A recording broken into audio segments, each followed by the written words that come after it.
माघ महिन्यातील पंचमीला देवी सरस्वती पृथ्वी तलावर अवतरली. त्यामुळे माघ महिन्यातील पंचमी सरस्वतीच्या नावाने साजरी केली जाते. वसंत ऋतूही याच दरम्यान भरत असल्याने या पंचमीला वसंत पंचमी असे म्हटले जाते. विद्येची देवता सरस्वतीची पूजा याच दिवशी केली जाते.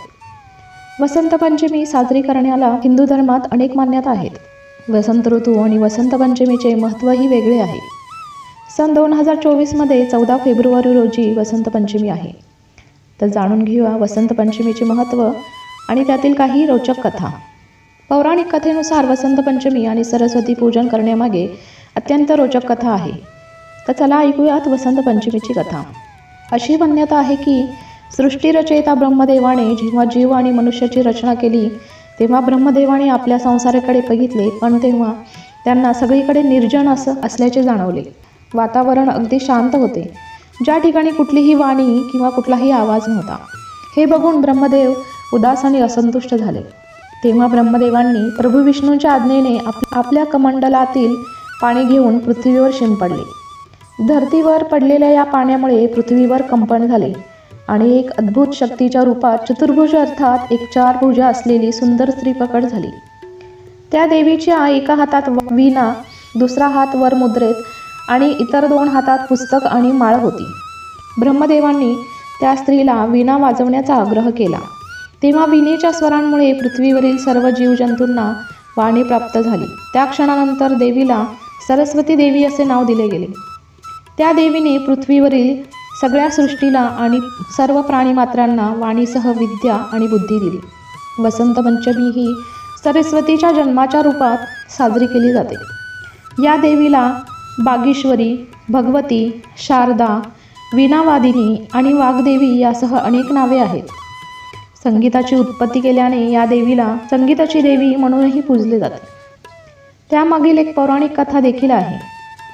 सर्वप्रथम श्रीकृष्ण आणि ब्रह्मदेव यांनी याच दिवशी सरस्वती देवीची पूजा केली होती.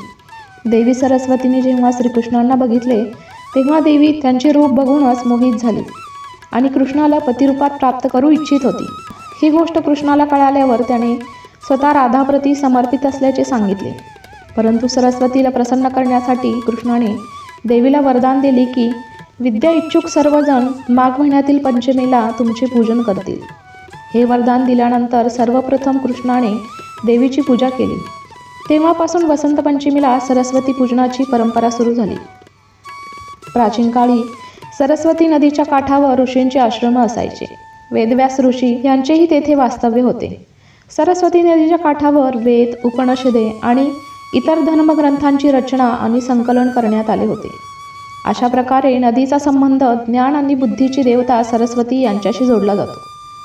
वसंत पंचमीची अजून एक लोकप्रिय आख्यायिका आहे, ती आपण थोडक्यात पाहू. सरस्वती देवी ही सृजनतेची प्रतिनिधित्व करते. प्राचीन काळी वसंत पंचमी ही महिनाभर चालणाऱ्या सणांची सुरुवात होती. वसंत उत्सवाचा समारोह होळीमध्ये होतो. आपण पाहिले आहे की वसंत पंचमी ही फेब्रुवारी महिन्यात येते. फेब्रुवारी हा महिना लग्नासाठी योग्य मानला गेला आहे. पौराणिक कथेनुसार या महिन्यात देवांचीही लग्ने झाली. याच काळात शिव आणि पार्वतीचेही विवाह झाला होता. कथा अशी आहे की भगवान विष्णू एकदा गहन तपश्चर्या करत होते. तारकासुराला वरदान मिळाले होते की तो फक्त शिवपुत्राच्या हातूनच मारला जाईल. त्याने जगभर हाहाकार माजवायला सुरुवात केली होती. महादेव हे दीर्घकाळ ध्यानात आणि तपस्यात मग्न होते आणि देवी सतीच्या आत्मदहनानंतर ते पुन्हा लग्न करतील अशी शक्यता कमी होती. दरम्यान सतीने पार्वती म्हणून पुनर्जन्म घेतला होता. पार्वतीने भगवान शंकरांच्या प्राप्तीसाठी तपश्चर्या केली होती, मात्र शिव निश्चल होते.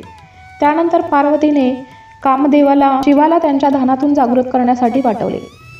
वसंत पंचमीच्या दिवशी कामदेवाने महादेवांजवळ जाऊन भगवंतांना आकर्षित करण्यासाठी त्यांच्या तपश्चर्येतून बाहेर काढण्यासाठी कैलासामध्ये एक भ्रामक झरा निर्माण केला. महादेव अखेरीस जागृत झाले, पण कामदेवांनी त्यांची तपश्चर्या भंग केल्याने महादेवांनी कामदेवांना त्यांच्या नेत्राग्नीने भस्म केले. त्यानंतर त्यांनी पार्वतीला आपला जीवनसाथी म्हणून स्वीकारले. शिव आणि पार्वतीला जन्मलेला पुत्र भगवान कार्तिकेय तारकासुराचा नाश करण्यासाठी गेला. वसंत पंचमीला देवी सरस्वतीला पिवळ्या रंगाने लपटले जाते. त्यामुळे जिचा सण अगदी नदीशी संबंधपूर्ण होतो, या दिवशी लोक पिवळे कपडे परिधान करतात आणि पिवळ्या रंगाचे खाद्यपदार्थ, फुले तसेच फळे देवी सरस्वतीला अर्पण करतात. वसंत पंचमी हा ज्ञानाचा उत्सव साजरा करण्याचा दिवस आहे. वसंत पंचमी किंवा बसंत पंचमी हिवाळ्यापासून वसंत ऋतूच्या संक्रमण कालावधीची सुरुवात करते. मकर संक्रांती म्हणजे जानेवारी 14 किंवा 15 यानंतर सूर्य हळूहळू मकर राशीतून उत्तरेकडे प्रवास सुरू करतो. कारण हिवाळा हळूहळू नाहीसा होतो, ज्यामुळे दिवस उबदार होतात. ऋतूची एक सुखद बदल वसंत ऋतूच्या आगमनाची घोषणा करतो. कारण उपखंडाने कडाक्याच्या थंडीपासून सुटकेचा निश्वास सोडलेला असतो. वसंत पंचमीपासून सुरू होणारे सुमारे 30 दिवसाच्या या संक्रमण कालावधीनंतर होळीच्या सुमारास वसंत ऋतू बहरात येतो. महर्षी वाल्मिकींनी रामायणात वसंत ऋतूचे अतिशय सुंदर आणि मनोहारी चित्रण केले आहे. तर भगवान श्रीकृष्णांनी गीतेत ऋतूला कुसुमाकर असे म्हटले गेले आहे. सतत आकर्षण वाटणारा निसर्ग वसंत ऋतूमध्ये लोभस वाटतो. काही ठिकाणी रंगबिरंगी वस्त्रे परिधान करून रंगांची उधळण करून वसंतोत्सव साजरा करण्याची प्रथा आहे. वसंत ऋतूमध्ये वृक्षलतांना नवीन पालवी फुटते, ते पालाफुलांनी बहरतात. निसर्गाच्या या बदलाच्या रूपाने मनुष्याची मनोवृत्तीही उत्साही आणि आनंदी होते. हा उत्साह ह्या संक्रमण स्थितीचा द्योतक आहे. आशा आहे तुम्हाला हा व्हिडिओ आवडला असेल. जर व्हिडिओ आवडला तर लाईक, शेअर आणि सबस्क्राईब करा आणि बेल आयकॉन दाबा, म्हणजे आमच्या नवीन व्हिडिओचे नोटिफिकेशन तुमच्यापर्यंत पोहोचेल. धन्यवाद.